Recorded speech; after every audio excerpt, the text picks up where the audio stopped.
30 yanvar 2026-cı il. Biz işlər göz qabağında. Evin monoliti super.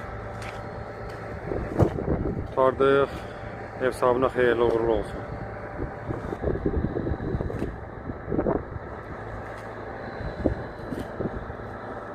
Vallahi bu işin gözəlliyinə bax. Yəni bu ustalar da ustadır da yəni. Allahına sağlıq.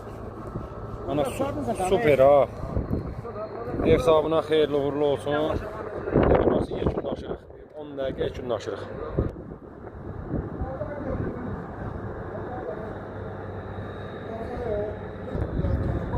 Xeyirli uğurlu olsun. Sağ. Hadi düşdüm bir dəqiqə. Ah, bir dəqiqə dur. Ah, Allah. Всё.